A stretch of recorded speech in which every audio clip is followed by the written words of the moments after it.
وخلق منها زوجها وبث منهما رجالا كثيرا ونساء واتقوا الله الذي تساءلون به والأرحام إن الله كان عليكم رقيبا.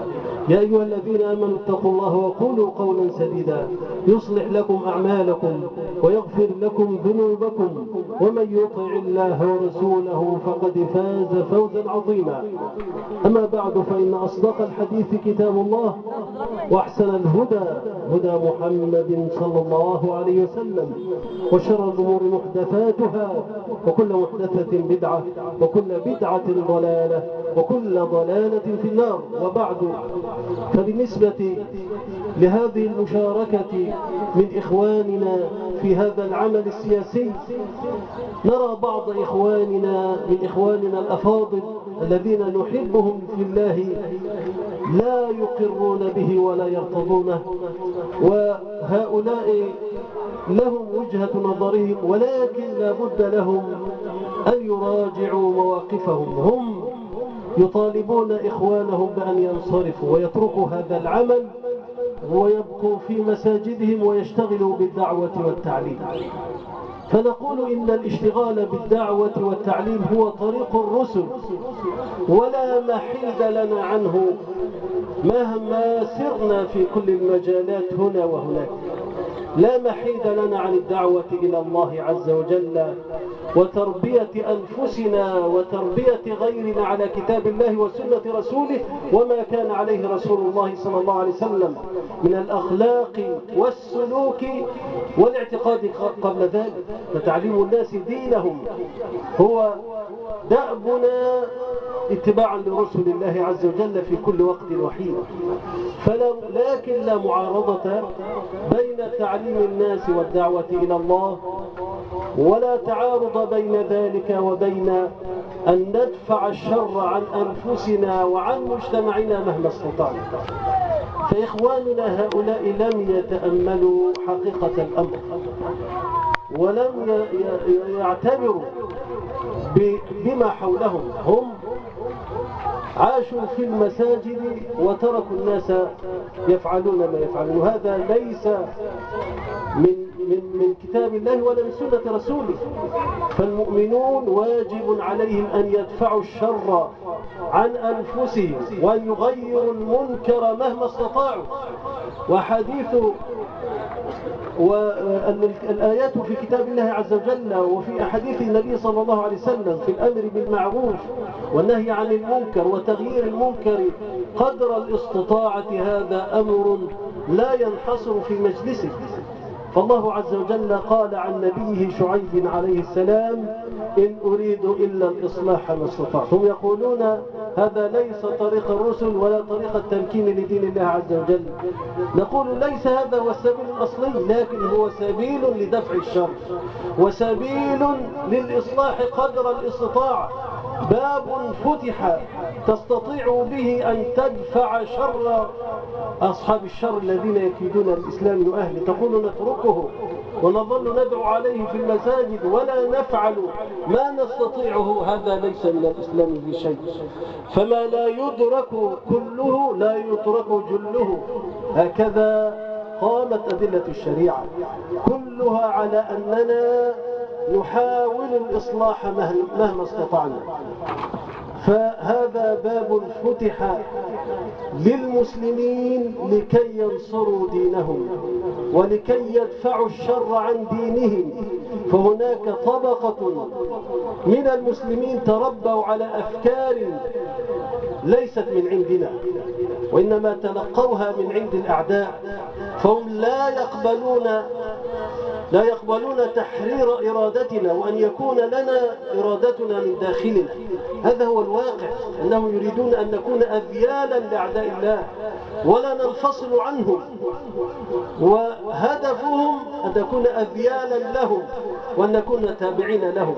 والغالب عليهم أنهم مأجورون مستعملون من هؤلاء، مدفوعون ليسوا من أهل هذه البلاد. بعضهم يدفع أو يطالب حين يرى الإسلاميين تقدموا في هذه الجولة، في الجولة الأولى يطالب بأن تدخل أمريكا. فهل هذا يمت إلى بلده بصلة؟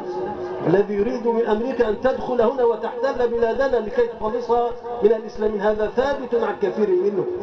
فهؤلاء عملاء لأعدائنا لا يريدون لنا أن نتحرر منهم أبدا. فالأعداء وإن خلصوا وخرجوا من بلادنا، إن خرجوا من بلادنا فقد تركوا لهم رجالا يقومون بدورهم، يريدون أن يجعلوا المسلمين أذيالا لهم تابعين لهم. فهل نكون وراء هؤلاء؟ هؤلاء حين رأوا الإسلاميين تقدموا في الجولة الأولى أصابهم الجنون وهاجوا وماجوا ودبروا ولا يزالون يدبرون. فهل يقول إخواننا نخلي لهم الساحة ونترك لهم يتصرفون في العباد والبلاد؟ فهل هذا من الأمانة وهل هذا من الإصلاح في شيء، أم أننا ندفع قدر الإمكان كما قال ربنا عز وجل: ولولا دفع الله الناس بعضهم ببعض لفسدت الأرض. هم لا يريدون أن يكون المسلمون يحكمون بكتاب ربهم ولا بسنة نبيهم صلى الله عليه وسلم، ويخوفون المسلمين ممن يسمونهم إسلاميين، ونحن كلنا مسلمون. لماذا نلقب بأننا إسلاميون وسائر الشعب ليسوا إسلاميين؟ نحن جميعا إسلاميون، نحن جميعا تابعون لكتاب الله وسنة رسوله. يقولون إن السلفيين سوف يقطعون الأيدي ويغلقون عليكم أبواب السياحة فيتشرد أبناؤكم وقوت أولادكم فزاعة، يخوفون من المسلمين والإسلام. فهل نعي الحقيقة من أول أمرهم وهم يقولون الدستور أولا؟ لماذا؟ حتى لا تحكم الشريعة، حتى يصطفون طبقة تسن القوانين بعيدا عن الإسلام تماما. هذا هدفهم. والآن حين تجري الانتخابات يقوم المجلس العسكري بتشكيل مجلس استشاري 30 فرد، يقول لك هذا هو الذي سيضع الدستور. والمجلس مجلس الشعب لا يمثل كل طوائف الشعب. إزاي؟ هل هذا المجلس لم يختر باختيار الناس وبانتخابات نزيهة، أم كان فيه غش وتزوير؟ إن كان فيه غش وتزوير فأنتم السبب لأنكم المشرفون عليه، ولا يستطيعون أن يقولوا إن فيه غشا ولا تزوير. ومع ذلك يقولون إنه لا يمثل الشعب، ويختارونهم طبقة هم يختارونهم بأنفسهم من كل حزب واحد، وهناك أحزاب لا قيمة لها ولا وزن لها، ولم تحصل من الانتخابات ولا من أصوات الناس شيئا.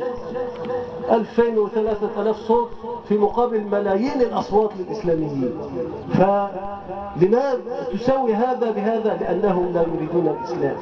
مسألة واضحة أن الإسلام مرفوض يا عباد الله، فيتهمون الإسلاميين بأنهم لا خبرة لهم بإدارة أمور البلاد، وأنهم سوف يخربون البلاد وسوف نتشتت والعالم يقوم علينا، إلى غير ذلك من التخويفات التي لا أصل لها، فكلها إشاعات وشائعات.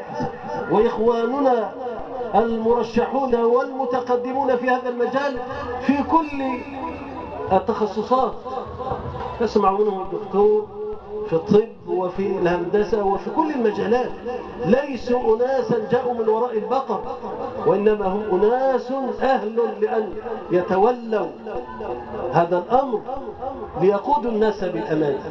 ماذا نستفيد إلا استبدلنا النظام السابق بنظام آخر، لكن الوجوه تتعدد وتتغير، لكن الأفكار هي تكون إلى أسوأ. ماذا استفدنا؟ محمد إلى أحمد وإلى فلان وفلان، والأشخاص هي والأفكار هي. فماذا استفدنا؟ ماذا استفدنا من ذلك؟ علينا أن نعي إخواننا أنهم لا يريدون بنا تغييرا، ولا أن نستقل بقرارنا، ولا أن نتحرر وتتحرر إرادتنا. وأن يكون قرارنا من عند أنفسنا، بل يريدون منا أن نكون دائما أذيالا لأعداء الله.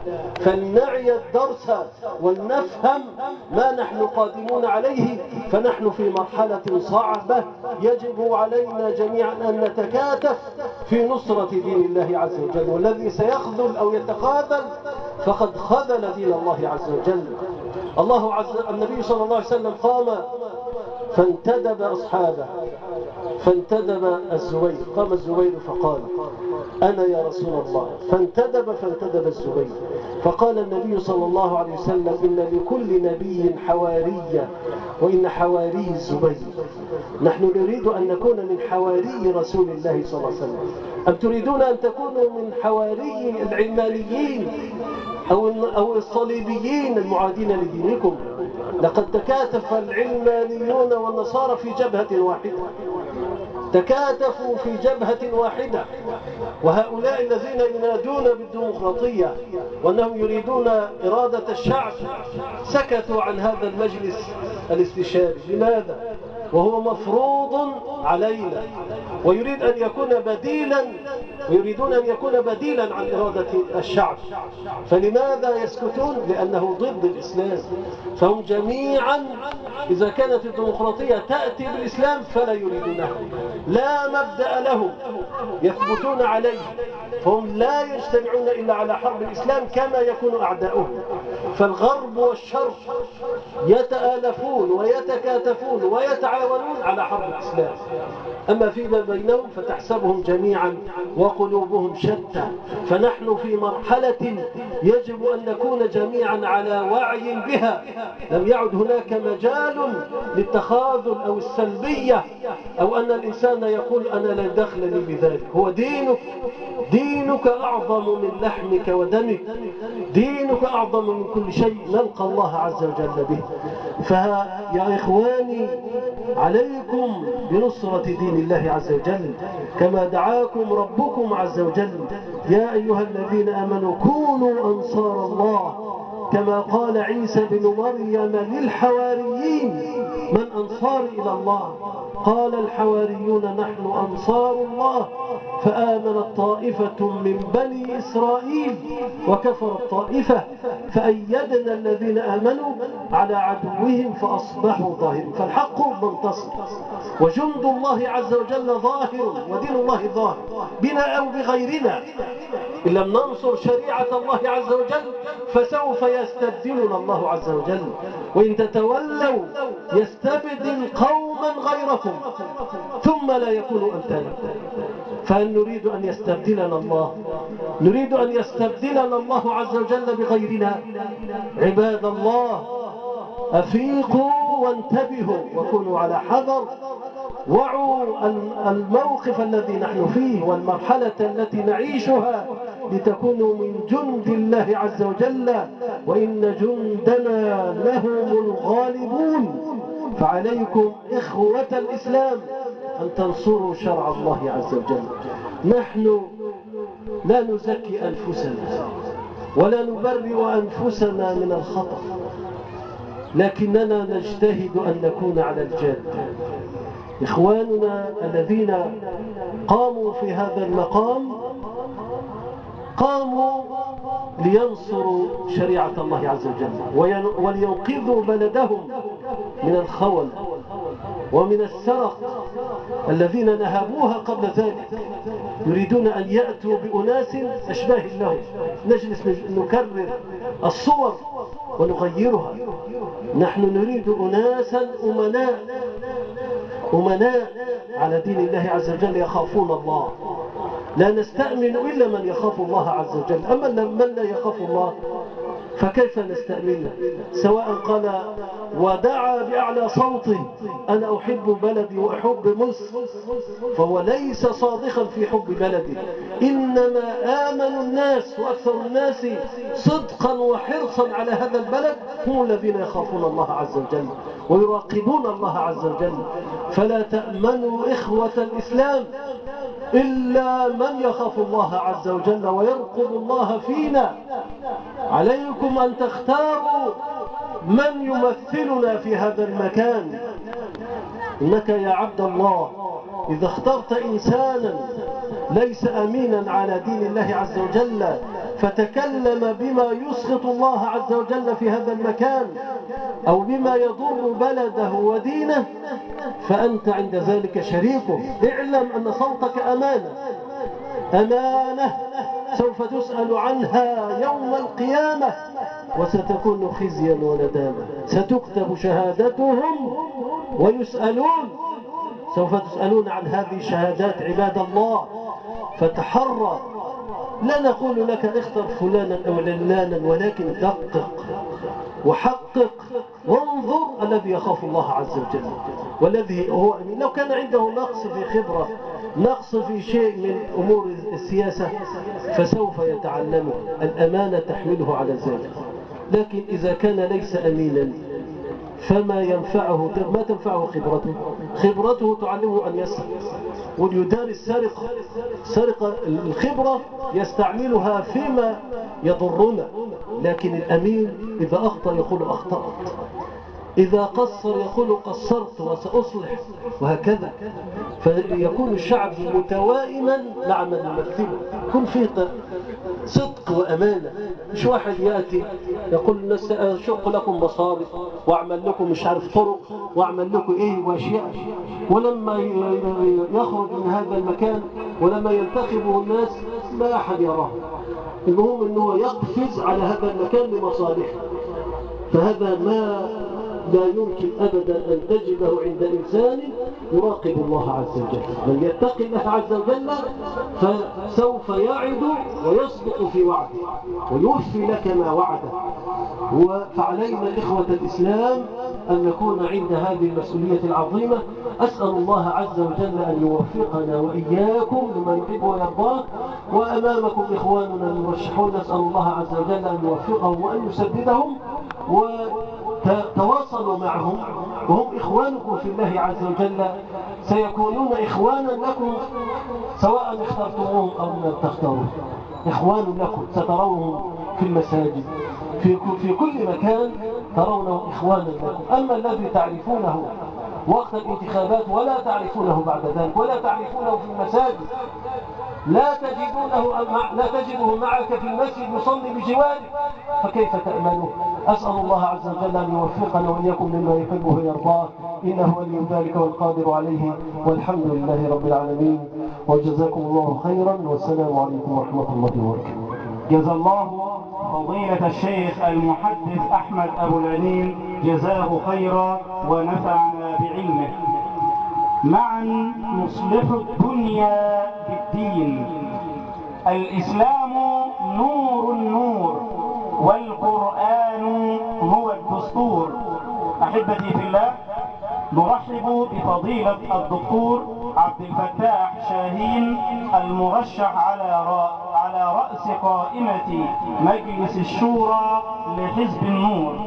أما الآن الكلمة للأستاذ الدكتور مصطفى السعيد الصاوي، الأستاذ بكلية الطب جامعة الأزهر الشريف، فليتفضل.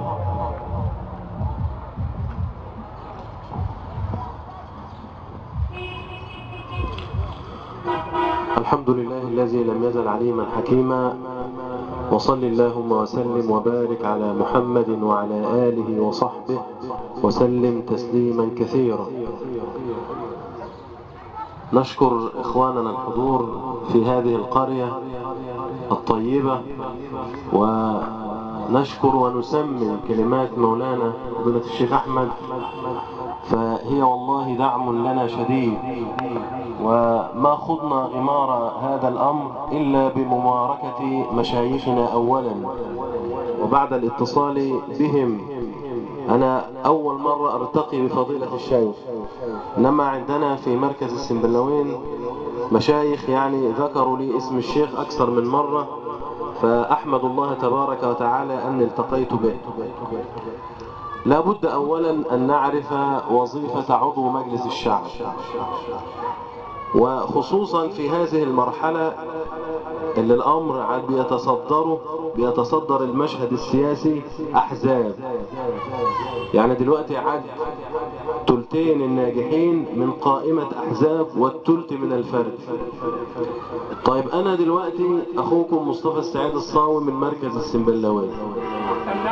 الله يعزك. قرية ايه؟ قرية الزهاير.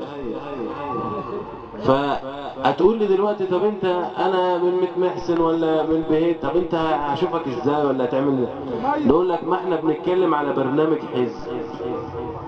معنى حزب يعني له كوادر، والكوادر دي موجودة في كل قرية، وهذه الكوادر سوف تتصل اتصالا مباشرا بالناس. وان شاء الله ما يبقى في انتخابات للمحليات هنختار برضو الشرفاء من اهل كل قرية في المحليات. انما وظيفة عضو مجلس الشعب هيبقى تشريعية رقابية. تشريعية طبعا المشرع وربنا، انما احنا بنشرع في الامور التدبيرية لمصالح الناس. والامر الاخر امور رقابية على الحكومة. هذه الحكومة هنقول لها من اين اكتسبت وفيما انفقت، هل كل الناس خدت، هل كل الناس في الامر سواسية ام بعض الناس اختص بشيء دون الاخرين. ثم بعد ذلك وظيفة خدمية بالاتصال مع افراد الحزب وافراد المحليات. لان احنا في الفترة اللي فاتت كان حزب واحد وهمي، حزب وهمي هو اللي بيحكم مصر. كان بيقول انا ليا 3 مليون عضو، كناش بنشوف حاجة. بل ان الامر كان الساسة في ناحية والناس في ناحية اخرى، ودول ماشيين رأس بلا جسد ودول ماشيين جسد بلا رأس، وكل واحد بيدبر حاله بمعرفته، وهو اللي يقدر يتصل بحد هو بيسلك له مصلحة. لا، الامر ما عادش كده. الامر ان دي احزاب لها كوادر. انت لما بتنتخب ما بتنتخبش مصطفى السعيد الراجل الغلبان ده، انت بتنتخب توجه حزب. احنا بنقول احنا في حزب النور، ايادي والحمد لله متوضئة، ايادي نقية، لم نتدنس بعد بألاعيب السياسة، ولا الحمد لله لم يدخل فمنا اي لقمة حرام. انا ازعم عن نفسي ذلك، وان شاء الله يعني اعرف ذلك في بقية اخواني. هذه المقدمة ضرورية عشان نعرف بس. لاننا بعض الناس ما اجي امشي يقول لي طب انت ما وعدتناش هتعمل لنا مش عارف ايه. عضو مجلس الشعب يا اخوانا ما هوش عرض حلقي. الله يعزك. يعني مش واحد مش وظيفته ان هو ينقل طالب من مدرسة ولا يجيب يعني دي مش وظيفته. لا، احنا هنسعى لسن القانون اللي يجيب لك حقك وانت قاعد مكانك. واحنا بنقول ونقولها علنا، لو حد اتظلم، لو في مظلمة وقعت على احد، احنا هنحط استقالتنا دون هذه المظلمة. الامر منتهي. النقطة اللي بعد كده، الحمد لله انا راجل استاذ مساعد بكلية الطب جامعة الازهر، الحمد لله، يعني ازهري وطبيب وعضو هيئة تدريس. الباشمهندس عباس راجل مهندس زراعي ويعمل. والله لم اطلب هذا الامر لمعرفتهم الجيدة ان المرحلة اللي جاية ديت والعمل السياسي عمل مدني محتاج ان خير من استأجرت القوي الامين. فاحنا بنقول ان احنا اجراء عندكم وبنقدم ايدينا وعايزين عقد اجتماعي بيننا وبينكم. هي العملية 4 سنين. هنختاروك وانت ما عندكش استعداد؟ احنا عندنا استعداد طبعا. فاحنا قبلنا هذا الامر. وعايز اقول لك حاجة، انت ما انتش جايب واحد من المريخ يحكمك. وما نقول تطبيق الشريعة الاسلامية مش رايحين نطبق الشريعة في امريكا. انت جايب واحد لامس ارض الواقع وحاسس بكل المشاكل. اليك بعض هذه المشاكل. انا راجل ازهري، حد فيكم عاجبه التعليم في الازهر؟ ينفع؟ والله امبارح كنت في زيارة للمستشفى فاستوقفتني ممرضة قالت لي يا دكتور انا سامعه ان انت ازهري. قلت لها انا سامعه. قالت انا بقول لمدرس عندنا بقول له ادعي لحزب النور، فقال لهم الا تنصروه فقد نصره الله.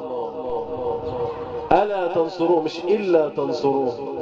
اللي حصل ايه؟ كل رؤوس الاموال الخيرة اتجهت فجأة كده لبناء المعاهد الازهرية. كل قرية كل عز بعد فيها معهد ازهري.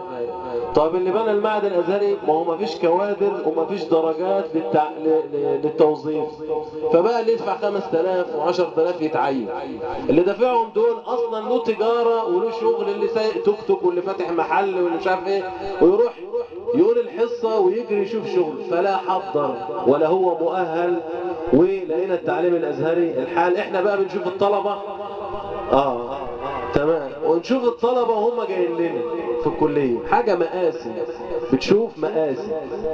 يا اخوانا الازهر ده عشان ندخل ازهر كان زمان في كتاتيب، كان لازم مش يجي يحفظ القرآن في الازهر، لا حافظ القرآن قبل ما يجي الازهر.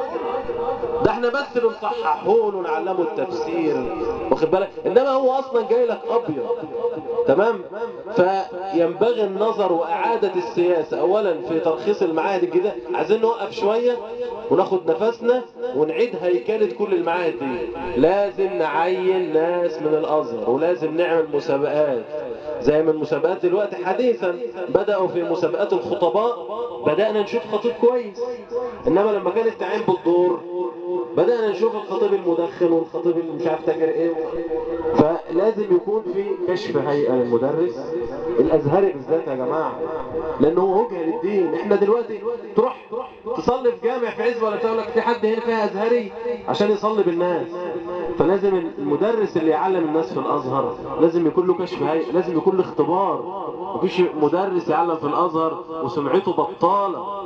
فاحنا بنقول لازم نعيد هيكلة الازهر. والحمد لله ان انا شفت في وثيقة الازهر الجديدة بعد الثورة مثل هذا الامر، فان شاء الله ايدنا في ايدين الازهر وندفع في هذا المجال.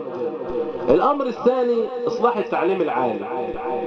احنا كان لنا تجربة في الاسم بتاعنا في جامعة الازهر، كان كل دكتور يمسك رئيس اسم يروح مطلع الكتاب ويفرضه على الطلبة. نيجي نقول له يا عم التقل، يقول لك ما هديها وانا هاكل منين؟ فاحنا قلنا يا اخوانا الكتاب الجامعي لازم الدولة تضبط الامر، لازم الدولة تتدخل. كنا في الستينات والسبعينات نقول ده استاذ الجامعة دي ما علوش رقيبا لربنا، فما ينفعش، لان فيهم الصالح وفيهم الطالح. فلا بد ان تكون هناك رقابة قوية، وترتبط المناهج التعليمية ترتبط بالاكاديميات العلمية الكبرى. احنا مش هنفضل منكفئين على نفسنا، واخد بالك، والناس عمالة تتقدم واحنا زي ما احنا. لا، لازم اللي عندي في كلية هندسة يتعلم تصنيع الصواريخ، مش لسه يقعد يقرا في نظريات انتهت، نظريه النشوء والتطور بتاعه داروين زمان الانسان اصله قرد. قرد ايه يا عم الحاج؟ ما الناس تجاوزت هذه المراحل بكثير.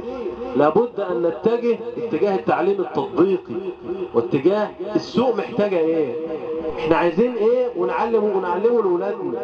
الكتاب الجامعي لابد ان تشرف عليه اكاديميات علميه، مش كل دكتور يكتب هواه زي ما هو عاوز.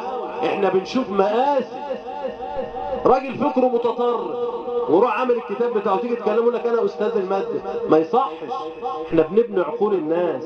لابد ان يشترك في كتاب الكتاب الجامعي اعضاء من هيئه التدريس. وهذه الامور العلميه سواء العلميه النظريه او العلميه التطبيقيه او الشرعيه لابد ان تنضبط.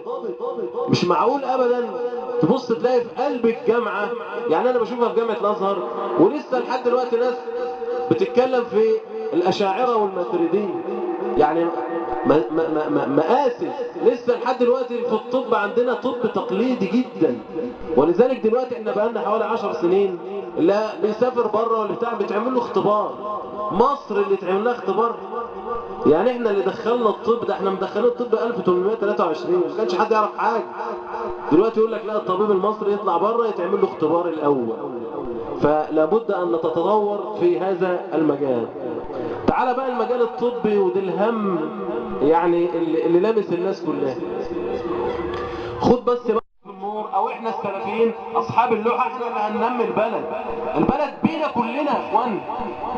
انا والدي راجل يعني لا نحسبه، يعني لا نزكيه على الله، راجل كبير مسن. المسجد اتشرخ وبتاع، قال هنهد ونبنيه. الناس كلها يا عم الحاج انت عارف ده انت عايز 3 مليون جنيه عشان يتبني، وكان ليه مساحه 400 متر ورا كان واحد واخده. والله انضرب علينا يعني الناس هددته عشان ال 400 متر، قال انا هاخد حق ربنا مش هسيبه. والناس كلها العقلاء وقفوا معاه. المسجد اتكلف 3 مليون واتبنى في ظرف سنه ونص، ما نعرفش الفلوس جت منين. ناس تخبط بالليل تديك الفلوس. يا عم المجتمع كله خير والله، بس هو يلاقي اللي واقف على سدة الامر راجل امين وقوي، وانت هتبص تلاقي الخير. يعني اذا الدولة حتى تنازلت عن دورها، احنا ينبغي ان احنا ننمي نفسنا بنفسنا. السياسة الدولية سريعا عشان بس ما اخدش وقت. انتوا عارفين احنا مصر اول دولة عربية عملت مصنع ادوية سنة 1939، واللي انشأه طلعت حرب احقاقا للحرب. كنا بنصنع دوام لحد سنة 70 كنا بنصنع حوالي 80% من اللي بنحتاجه، وبعدين فضلت الامر ينزل ينزل ينزل. اخر تقرير ان احنا بنصنع 40% بس من الدولة الميزانية. انا سمعتها من نظام البائد احد وزرائه بيقول احنا بنصنع 93% من الدواء. كذب يا اخي، ده حقنة القلب من اللي كانت ب50 جنيه بقت ب240 جنيه. ويعني الدواء زاد في ال10 سنين الاخيرة دول حوالي 10 اضعاف. وكلنا يعلم انت اما ابنك بيسخن قلبك بيدق وما بتنامش، ما انت مرعوب هتدخل على دكتور بكام وروشته بكام. فحاجه يعني المهم مصر فضلنا نقل. الراجل اللي بيقول 93% ده راجل كذاب. طيب خلاص اخر كلمه. راجل كذاب ليه؟ لان انت بتستورد، واسألوا بتوع الأدوية اللي في الصيدليات اللي موجودة عندنا ديت حوالي 50% منها مستورد، ما بتصنعش في مصر. وال50% اللي انت بتصنعه مستورد 80% من المادة الخام.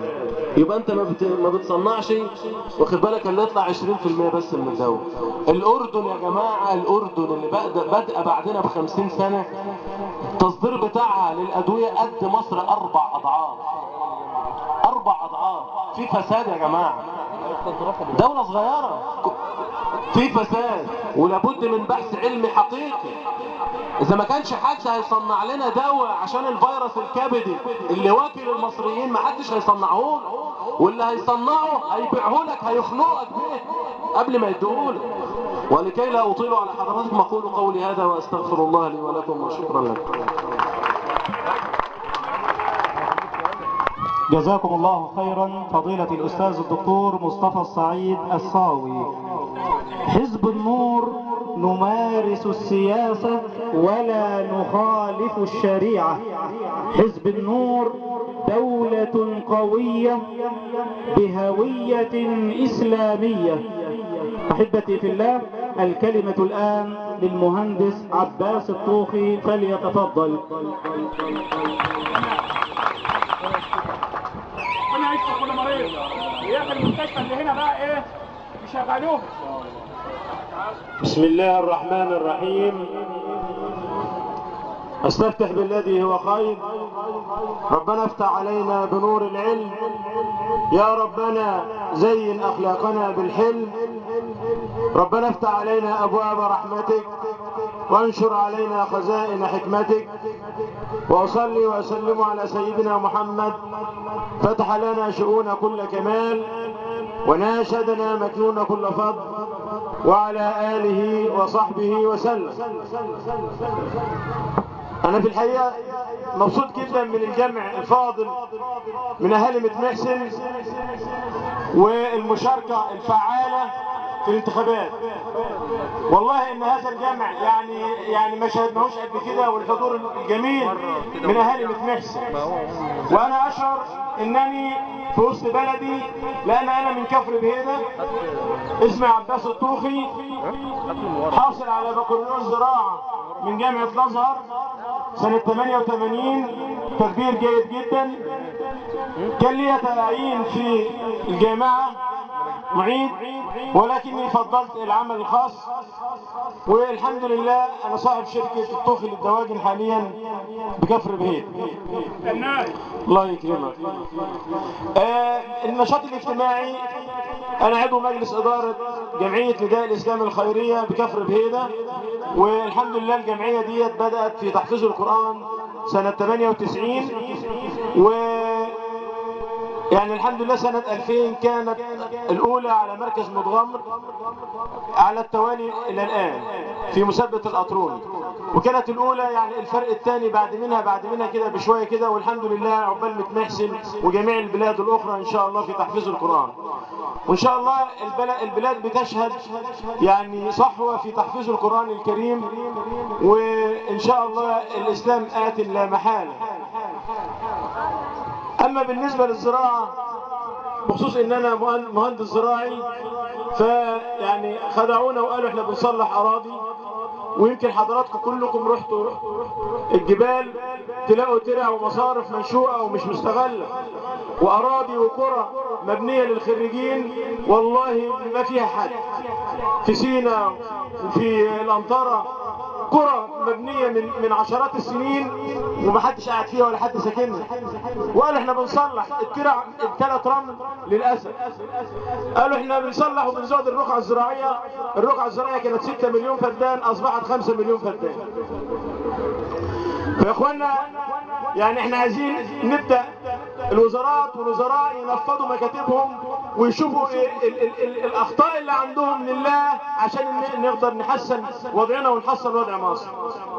احنا نفسنا يعني يجب ان احنا كل واحد يعني يحاول يحسن حاجة عنده، يزرع نخلة، يزرع شجرة، يبدي اي شيء في البلد، والله الناس هيبقى ملحوظ وهيبقى خير. حتى لو بلم طوب من على الطرق هو من باب إماطة الأذى عن الطريق. لازم يكون كل واحد يكون له دور ودور فعال في الانتخابات. لازم يكون لنا دور فعال في البلد دي. لازم كل واحد يروح بنفسه وياخد اهله ويشارك وينقي يتفقد الناس ويشوف الصح والغلط. سيدنا سليمان نتفقد الطيب، احنا نتفقد الناس ونشوف الصح فيهم مين، ونحاول نديله صوتنا امانه لله.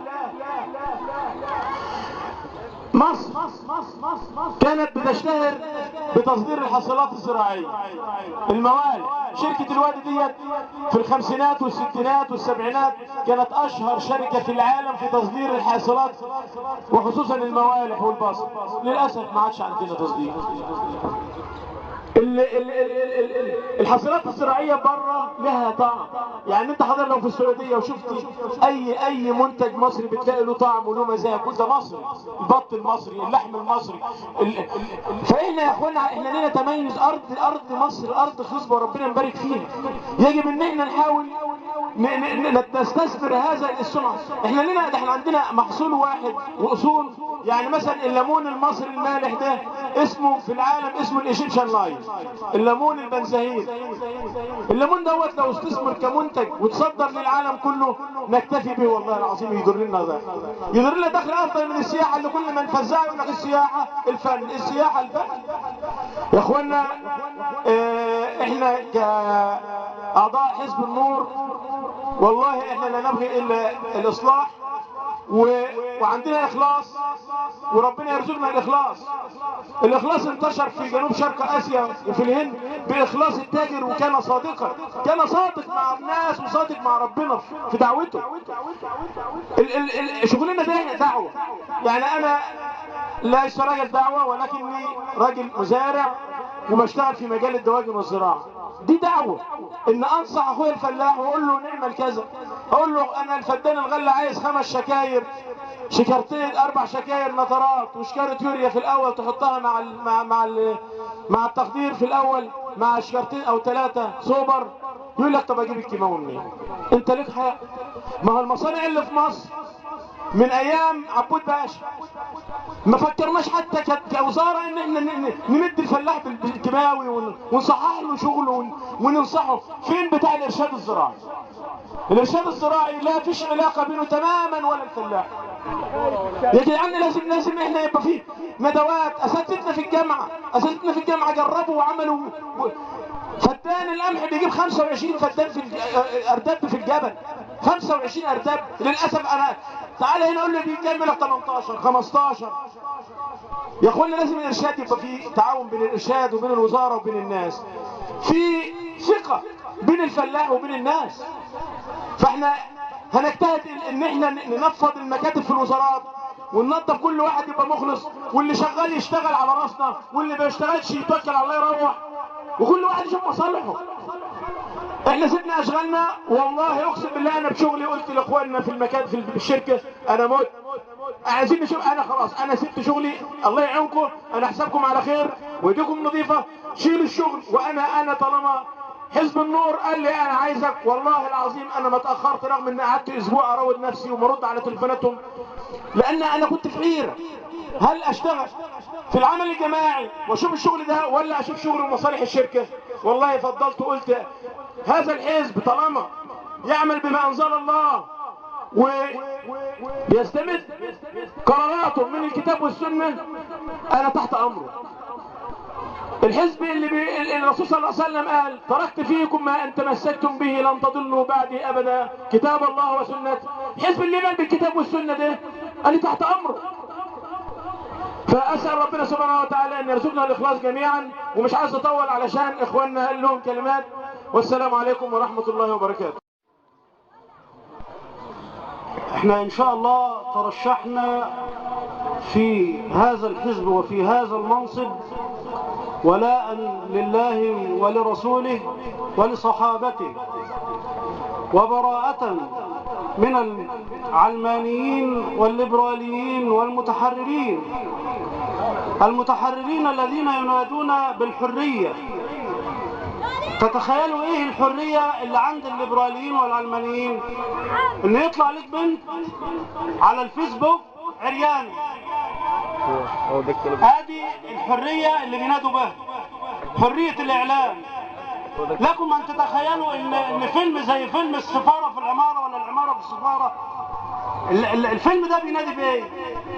بينادي بالعري وبينادي بالإباحية وبينادي بما لم ينزل به الله ولا رسوله.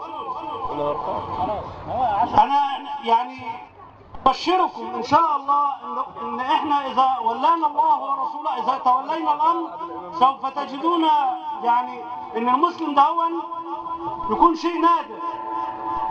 لازم المسلم ده يعتز بنفسه. لكم أن تتخيلوا إن هم قيدونا في شيء ضيق جدا. إيه الشيء اللي هم حطونا فيه؟ حط لك ان انت همك بطنك وعايز تاكل وتشرب وتلبس. المسلم ماهوش بتاع اكل ولا شرب ولا لبس. النبي صلى الله عليه وسلم في غزوة الاحزاب يعني وجدوا الصحابة يشتكون من الجوع، وجد احدهم رابطا حجرا على بطنه، فالرسول صلى الله عليه وسلم وراهم ان هو رابط حجرين على بطنه من الجوع، من شدة الجوع. إن شاء الله بإذن الله يعني إحنا سوف نتبنى البحث العلمي في مصر في برنامج حزب النور. لكم أن تتخيلوا إن ميزانية البحث العلمي في مصر 2% وميزانية البحث العلمي في إسرائيل 7% من ميزانية الدولة. ميزانية البحث العلمي في إسرائيل توازي الدول العربية كافة. يعني ميزانية البحث العلمي في إسرائيل 7% توازي ميزانية البحث العلمي في جميع الدول العربية.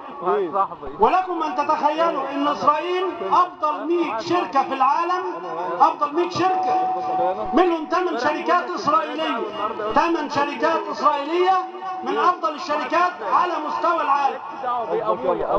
والدول العربية جميعا ما فيش فيها شركة واحدة ضمن 100 شركة. ولكم أن تتخيلوا أن دور البحث العلمي لو خدناه من الناحية الاقتصادية هو جانب يدر دخل كبير جدا على الدول. لكم أن تتخيلوا أن في بيضة الدجاج، البيضة بتاعت الدجاجة الناتجة من البحث العلمي بتنباع ب 300 جنيه بيضة. هي بيضة خالية من المسببات المرضية، بيضة اسمها سبيسيفيك باثوجين فري، خالية من المسببات المرضية. البيضة دي بياخدوها يحضروا بيها اللقاحات للأمراض والبيضة ثمنها 300 جنيه. ليه؟ لأنها ناتجة من البحث العلمي. لكم أن تتخيلوا إن في البن ده عبارة عن ذكر الطور بيتباع بمليار دولار. مليار دولار ليه؟ لأن هذا البن أو الطور ده بياخدوا منه سلالة تجمع بإنتاج اللحم واللبن. ولكم أن تتخيلوا ان كمية الحيوانات المنوية اللي بتنتج من هذا الطور عبارة عن 4 مليار حيوان منوي. ال4 مليار حيوان منوي كمية اللقاح الواحدة الكافية للأنثى 50,000. اقسم 4 مليار على 50,000 وشوف الطور ده يستاهل المليار دولار ولا لا. فعملية البحث العلمي يجب أن تكون عملية لها أولويات خاصة في الدولة، ويجب أن تكون لها الأهمية القصوى. لأن عملية البحث العلمي هتحل لي مشاكل في الصناعة، في الطب، في الزراعة، في التجارة. إسرائيل 7 مليون ولكن هم متبنيين البحث العلمي. البذور الإسرائيلية هي أفضل بذور. الأدوية الإسرائيلي، التقاوي الإسرائيلي. طب لكم أن أنتم تتخيلوا أن عملية البحث العلمي في فيروس الالتهاب الكبد الوبائي عندنا 9 مليون مصري مصاب بالتهاب الكبد الوبائي، وال9 مليون دول من أعز مراحل الشباب من 30 سنة إلى 40 سنة. مفيش بحث علمي، وهي مشكلة أمن قومي. محدش دور في البحث العلمي إن يشوف لنا حل في موضوع التهاب الكبد الوبائي. أما الدولة تروح تدور ليه على موضوع الإيدز. طب إحنا ما عندناش مشكلة إيدز، إحنا عندنا ديننا هو الذي بيعفنا الدين بتاعنا. لا يقول لك تعالى ابحث في مسألة الإيدز وشوف مشكلة الإيدز، وينزل لك بمؤتمر السكان يعلمك ازاي تتعلم الجنس الآمن. ايه الجنس الآمن ده؟ يعلموا الشباب ازاي يلبس الواقي الذكري. دي مش مشكلتنا، دي مشكلة القوم اللي هم مبتلين من الغرب. اما احنا مسلمين عندنا داء العفة. فيجب على الدولة ان تتبنى البحث العلمي، وان تصلح من الآلة الإعلامية، وان تظهر لنا القدوة في الإعلام. وده ان شاء الله احنا في برنامج حزب النور هنتبنى الإصلاح الإعلامي، نظهر القدوة والسلف الصالح، نظهر المعارك التي دارت في الإسلام، غزوة اليرموك، غزوة موتة، غزوة القادسية، نظهر شخصيات إسلامية، نظهر الشخصيات الحالية، الشخصيات العظيمة في أيامنا هذه. أما المشكلة أن الإعلام كل من هو صالح يقصيه، ما يظهرش لنا شخصية منتجة، شخصية عالمة، شخصية مصلحة في المجتمع. أما كل اللي يظهر لنا الإعلام بيظهر لنا الراقصين والفنانين والداعرين وغير ذلك مما لا ينفع الأمة. نحن أمة مستهدفة، إن شاء الله سوف تكون أمة رائدة. وآخر كلمتي يعني إحنا أقمنا الحجة عليكم إن إحنا رشحنا أنفسنا، وباقي الدور عليكم أنتم. إحنا أعدنا العدة، وأنتم ولو أرادوا الخروج لا أعدوا له عدة. أنت أعديت إيه لنصر دينك ولتأييد إخوانك المرشحين؟ سيدنا أبي بكر عندما أسلم في أول يوم جاء ب10 أشخاص من المبشرين، أغلبهم من المبشرين بالجنة. أنت جبت مين؟ أنت هتقف في هذه الانتخابات حتى تدلي بشهادتك وتقف أمام الله عز وجل وتقول راية ولا تكتموا الشهادة، ومن يكتمها فإنه آثم قلبه. اللهم اصلح لنا ديننا الذي هو عصمة أمرنا، واصلح لنا دنيانا التي فيها معاشنا، واصلح لنا آخرتنا التي إليها معادنا، واجعل لنا من كل هم فرجا، ومن كل ضيق مخرجا، ومن كل بلاء عافية. وآخر دعوانا أن الحمد لله رب العالمين، والصلاة والسلام على أشرف المرسلين. جزاكم الله خيرا. فضيلة الأستاذ الدكتور مصطفى السعيد الصاوي يستأذنكم بالانصراف نظرا لأن عنده مؤتمر في السنبلاوية. طب الحق لا ما يمشيش خلاص بلاش معشنا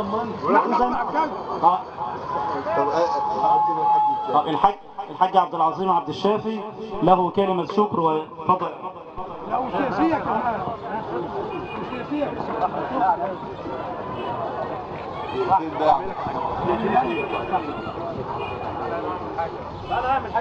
لا اتفضل عشان اشوفكم كلكم. لا عشان اشوفكم كلكم.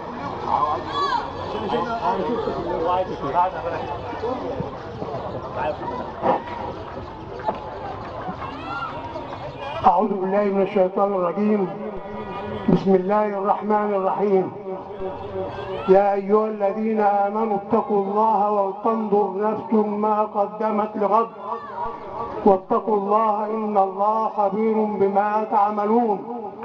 ولا تكونوا كالذين نسوا الله فأنساهم أنفسهم أولئك هم الفاسقون. لا يستوي أصحاب النار وأصحاب الجنة، أصحاب الجنة هم الفائزون. بسم الله الرحمن الرحيم. الله يعلم ما تحمل كل أنثى وما تغيض الأرحام وما تزداد، وكل شيء عنده بمقدار. عالم الغيب والشهادة الكبير المتعال. سواء منكم من أسر القول ومن جهر به، ومن هو مستخف بالليل وسارب بالنهار. له معقبات من بين يديه ومن خلفه يحفظونه من أمر الله. إن الله لا يغير ما بقوم حتى يغيروا ما بأنفسهم. وإذا أراد الله بقوم سوءا فلا مرد له وما لهم من دونه من وال. هو الذي يريكم البرق خوفا وطمعا وينشئ السحاب الثقال ويسبح الرعد بحمده والملائكة من خيفته ويرسل الصواعق فيصيب بها من يشاء وهم يجادلون في الله وهو شديد المحال. أهلي وعشيرتي أبناء قريتي الحبيبة محسن كل في موقعه. اسمحوا لي نيابة عنكم أن نحيي هذه الضيوف الأساتذة الأفاضل في بلدهم الثاني محسن مركز ميت غم، وأقول لهم مع احترامي لكم جميعا: نحن وأنتم كنا غلابة وهنتكلم بلدي مع بعض. محدش فينا قدر ينبش ولا يتكلم. أي حزب مليان ناس محترمة، لكن الكل كان مكتوم، محدش بيفتح بقه. الأستاذ الفاضل اللي بيستخدمنا ويمشي في السنبلاوين وقال الأمراض والكلوي، ما هو في الأزهر وبيمثل حاجة كبيرة هناك، بس ما هوش قادر يتكلم آخر. فنادرونا نحن في قريتنا محسن. والأستاذ الطوخي برضه ابننا ومن قريات في كفر بيدة اتكلم في حكاية الدواجن واللي بيحصل في الدنيا وشركة الوادي. أنا كنت أصلا في الشركة المصرية العامة لمساكين الإصلاح الزراعي، أصلا اللي نبع منها الوادي لتصدير الحصولات الزراعية. ما هو رخر غلبان. طب ما أنت مجاور لينا. هل اللي أنت قلته النهارده أنا سمعته منك قبل ذلك؟ أنتوا عندكم قضية مشكلة كبيرة، وأقولها لكم كلكم علنا أمام أهلي وعشيرتي أبناء قريتي محسن. لما أنتم أغنياء من المراكز وفي القمة، ليه بتحرموا القرية من تشريفكم؟ بتترشحوا 3000 واحد في مجلس الشعب والمطلوب 498. انت ليه ما تجيش لناسك في بلدك الا ان سبت الدور في القمة؟ تيجي للقاعدة الوحدة الأساسية، تيجي للصاروخ اللي أطلقك. انتوا دلوقتي بتطلبوا الناس، انت بتطلب من الناس الصوت، محدش عارفك قبل كده. الخطر اللي احنا بنعيشه ده حزب اخوان، دول حزب كذا، دول حزب كذا. نبقى بنصلي في الجامع العشاء ابص الاقي 5 من ابنائنا بيلغوا بعض. الله، طب ما بقيت الشعب اللي انت جاي تقول له انتخبتك؟ ما هو انتوا كده اللي بتعملوا الغلط من الاول. انت حزب النور وهو تبع حزب الظلم. ما احنا كلنا نبقى في النور. والنبي عليه الصلاه والسلام قال: مثل المؤمنين في توادهم وتراحمهم وتعاطفهم كمثل الجسد الواحد اذا اشتكى منه عضو تداعى له سائر الاعضاء بالسهر والحمى. الغلط عندكم انتم قبلنا. احنا هنا عمال وفلاحين وطبقات كادحه ومثقفين مش قادره تتكلم، واللي بيقدر يتكلم بيروح حزب النور والتاني يروح حزب كذا. والاستاذ المحترم الفاضل بتاعنا السنبلاوين مع احترامي له قال برضه احنا اذا اصبنا الدور احنا اللي هنطلع المحليات. اقول له لا، اقول له لا. اللي اللي يطلع المحليات جماهير مفتاح، اللي يطلع المحليات جماهير مفتاح، والا يبقى رجالنا اللي صار. اللي يطلع المحليات جماهير مفتاح، وليس انتم. لو انتم وزراء او مجلس الشعب نفسه، فانا بقى يعني استحوى يعني اعتذر له بالنيابه عنكم فيه. المفروض ان ايه الوحده الاساسيه هي اللي اطلقت الصاروخ، تميز زهيرة هي اللي اطلقت الصاروخ في الازهر. لولا الانتخابات انا كنت هشوفكم كلكم كده. ما هو الخطر كلنا عايشينه. انت في مصر، انت ما بتتكلمش الوحده الاساسيه ليه؟ ما انتش قادر تتكلم. انت بتطالبني النهارده بالصوت، ما انت في الكلمه ثابت البراءه وخايف. جاي تقول لي ايه؟ اللي انتوا بتقولوه في الصحه وفي المرض احنا كلنا عايشينه، واللي انا اطلبه منكم كلكم اللي ما يصيبوش الدور في الكلمه يجي للقاعده يدنوا غني بناسه. وانتوا النهارده كسبتوا جمهور عمركم ما تعوضوه.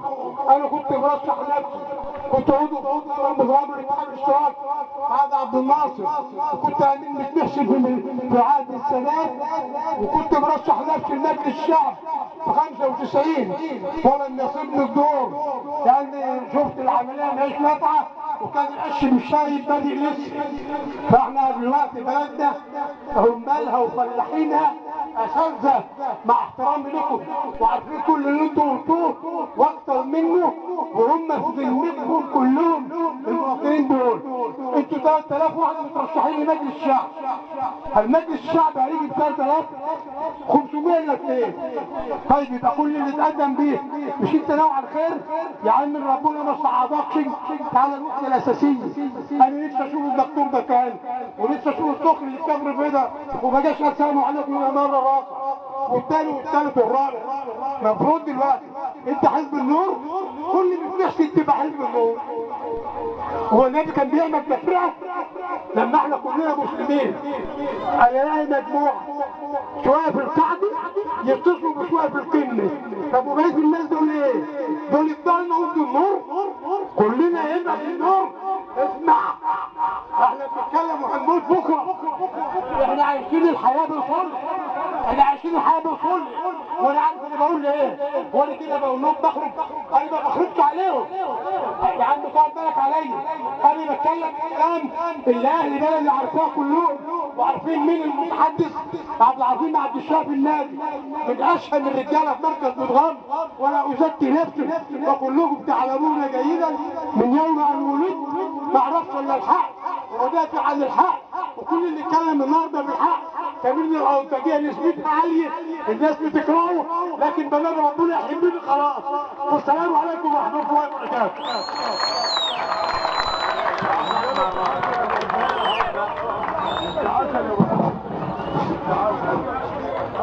السلام عليكم ورحمة الله وبركاته. بس كلمة لمولانا قبل ما امشي.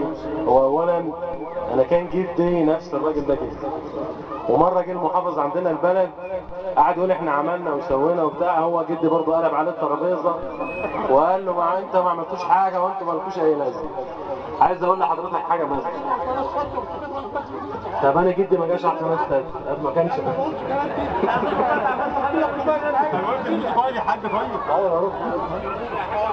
اولا للعلم يعني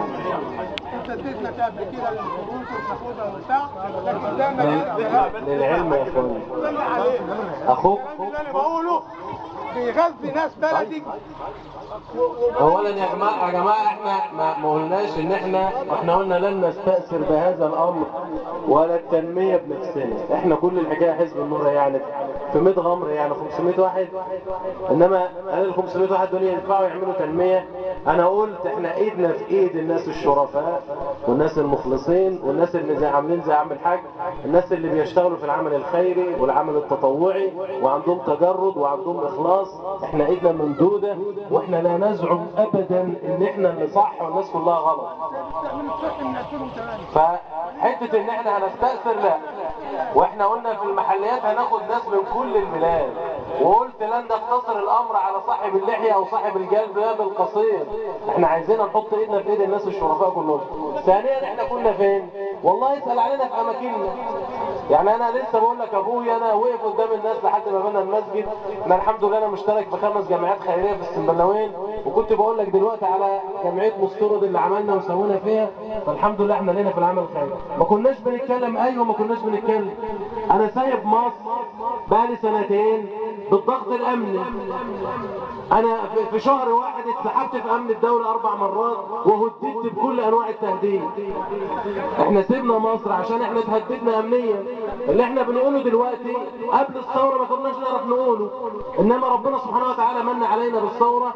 كل اللي بنقوله ان احنا مش عايزين نستنسخ النظام القديم، وعايزين ننتقل من الثوره الى الدوله، ولا نلقي اتهامات على احنا كلنا بنحب البلد، ولا احد يزايد على احد في هذا الامر. وانا شاكر جدا لعم الحاج، والله والله والله كلامه ما زعلني، انما كلامه والله دافع للامان. اقول قولي هذا واستغفر الله لي ولكم. امشي بقى. جزا الله خيرا الدكتور مصطفى الصاوي على هذا الرد الموجز عن عم الحاج عبد العظيم. والان مع فضيلة الدكتور محمد نظيم العفيفي في كلمة موجزة وإجابة على أسئلة حضراتكم، فليتفضل مشكورا جزاه الله خيرا. السلام عليكم ورحمة الله وبركاته. بسم الله والحمد لله والصلاة والسلام على رسول الله. أولا أعرفكم بنفسي، أنا اسمي محمد نظيم العفيفي من مركز أجل من قرية مينيا سمنود. أنا أخصائي صدر وعناية مركزة، حاصل على ماجستير الأمراض الصدرية من جامعة القاهرة عام 2008. هو طبعا ما فيش مجال للكلام لأن خلاص المغرب أذن اقترب من الأذان، يعني احنا بس نذكركم الانسان دائما يدعو اللهم استعملنا ولا تستبدلنا، ودي لحظة الاستعمال. الان هذه لحظة الاستعمال، اللي يتأخر يبقى ضيع الفرصة ولا مجال للندم بعدها، لا يجدي ندم. اللحظة هذه فارقة في تاريخ هذه الأمة، وهذه الأمة مقومتها أعلى بكثير من يتحدث عنها إنسان في دقائق أو في لحظات. احنا لو ظلنا نتكلم عن مقومات هذه الأمة لتكون أمة رائدة على رأس كل الأمم لن ينتهي بنا الوقت، ولن نمل، ولن نغطي كافة الجوانب. فهذه لحظة فارقة، وهذه اللحظة مسؤولية إقامة الدولة الرائدة، مش مسؤولية اللي قاعدين أمام حضراتكم بس، دي مسؤولية متساوية بيني وبينك. أنا وأنت لينا نفس المسؤولية، مش أنا يقع علي جانب أعلى منك أبدا، المسؤولية متساوية. زي ما مسؤولية ان انا تقدمت، مسؤوليتك انك بتختار، مش فقط مسؤوليتك انك رايح تقول صوتك، مسؤوليتك انك هتقوله لمين، ومسؤوليتك انت هتختار مين. انت بتختار توجه، صحيح انت ما تعرفنيش قبل كده، لكن انا جاي لك بفكرة بسوقها اليك. لو الفكرة دي بتعبر عما في نفسك، انا اعلم يقينا انها تعبر في نفس المصريين عما في نفوس المصريين كلهم. كل المصريين يحبوا ان تكون بلادنا بلاد رائدة، لانها هي اصلا رائدة.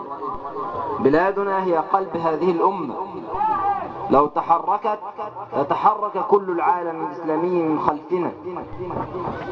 علشان كده النهاردة صوتك مش مسؤولية بسيطة، دي مسؤولية ستسأل عنها حقا. انت ليه ما قلتوش ولا قلته، ولو قلته لمين، وفي جميع المراحل. يعني ما يبقاش في يوم في إعادة والناس تتكاسل. هذه مسؤولية والله نسأل عنها جميعا. قوة البلد ومواردها لا تنتهي. أهم مورد فيها هو المورد البشري، الإنسان، ده أهم هذه الموارد، مش القضية في الأرض ولا في الموقع ولا في الثروات. الأهم من ذلك كله أن لازم يكون عندنا إيمان بالإنسان المصري يستطيع أن يقلب وجه الدنيا، وكان يفعلها دائما، إن شاء الله سيفعلها مرة أخرى. نحن لنا خاصية القيام من الرماد. هذه بلاد فيها من الرجال من يستطيع أن يقلب وجه الدنيا بإذن الله. لن نطيل عليكم، أنا بس حابب أكلمكم في نقطة بالنسبة للمرحلة الأولى من الانتخابات. الأول علشان قبل ما ننسى، لما هتخش اللجنة بإذن الله هيدي لك ورقتين، ورقة رفيعة كده في حجم الورقة اللي قدامي دي تقريبا أو أقصر قليلا، دي فيها ورقة القوائم. بتختار قائمة واحدة فقط، بتلاقي اسم الحزب وبعدين رمزه وبعدين خانة عشان تعلم عليها. لازم تطمن ان الورقة دي من ظهرها عليها ختم مكتوب فيه اللجنة الفرعية رقم كذا او توقيع القاضي، علشان لو الختم ده مش موجود في الخلف يبقى الورقة ليس لها قيمة.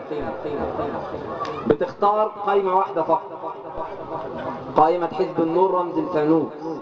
لو اخترت قائمتين صوتك ما عدلوش معنى، الصوت بطل. اكتر من قائمة يبقى الصوت بطل. بعد ما في نفس الوقت دي بتحطها في صندوق، في صندوق تاني لورقة طويلة كده كبيرة قد ورقة الجورنان هيديها لك، فيها جميع اسماء المرشحين الفردي، الاسم وهو عمال ولا فئات، والرمز والخانة اللي هتعلم فيها. حضرتك بتاخد علامتين فقط، ليس اقل ولا اكثر. لو اقل او اكثر يبقى الصوت برضه بطل.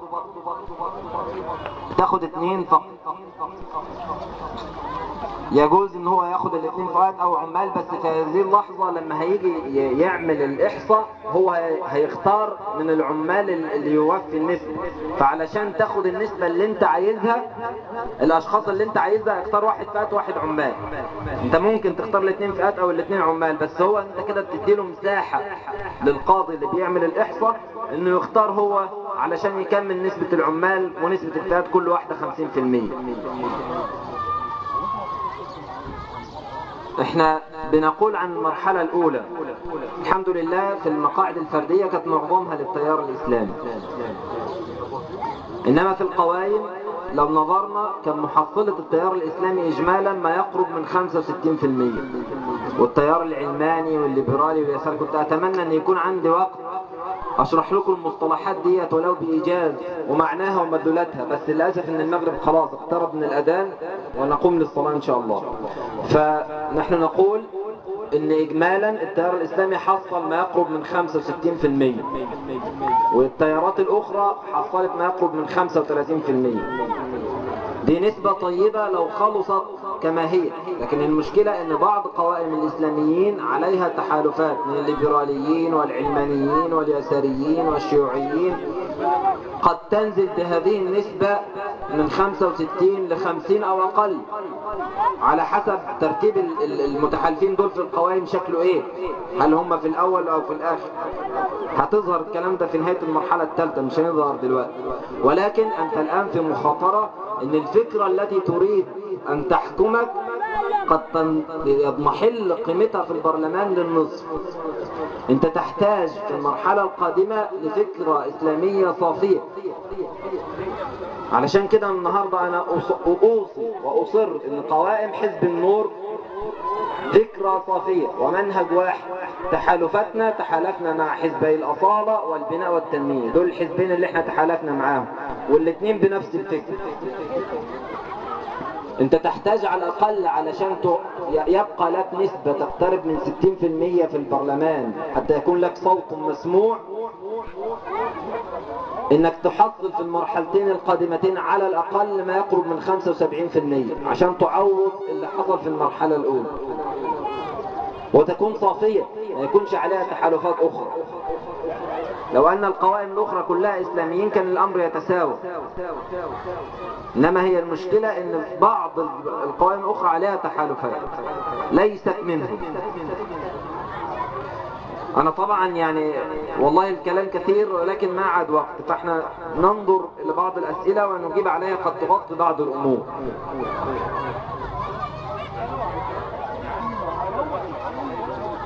هو هنا كيفية التعامل مع العلاقات الخارجية مع الدول غير الإسلامية في ظل الدولة المسلمة. الأمر منتهي، احنا لنا علاقات مع كل الناس ولكن معاملة الند للند.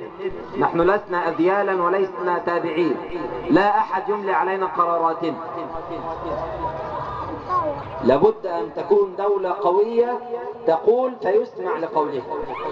احنا لا ننقطع عن غيرنا ولا يجوز لنا أن ننقطع عن غيرنا، ولكن معاملة الند للند وليس معاملة التابع للمتبوع.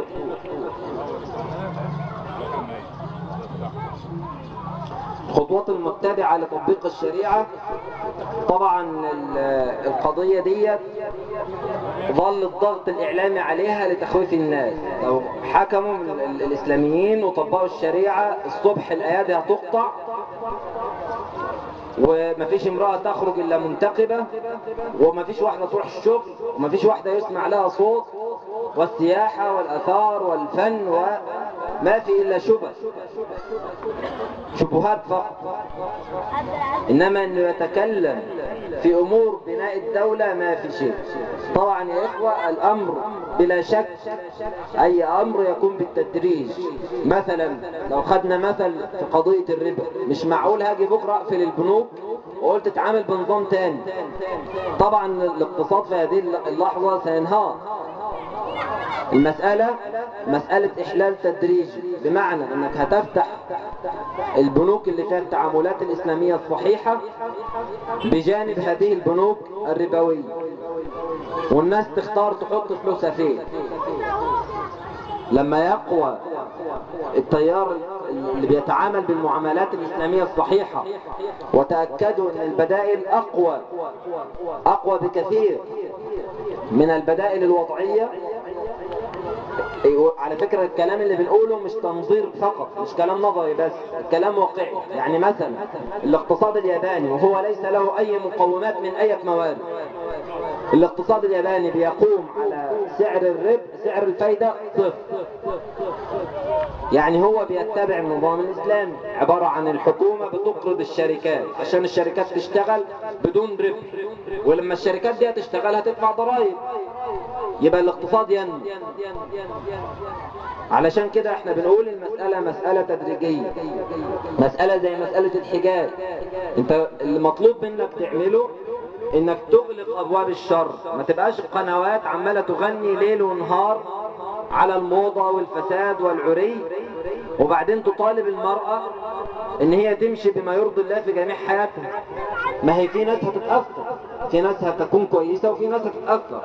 انت اغلق الابواب السيئة وافتح الابواب الصالحة واديهم فرصة للتعلم، وستجد الناس من نفسها تتغير الى فطرتها من غير اجبار. لما تجد ان الناس كلها تعلمت واحبت، ويطلع لك مناوئ في هذه اللحظة يناوئ المجموع بنسبة ضئيلة ليس لها معنى، ده ممكن نعلمه ونأخذ على يده.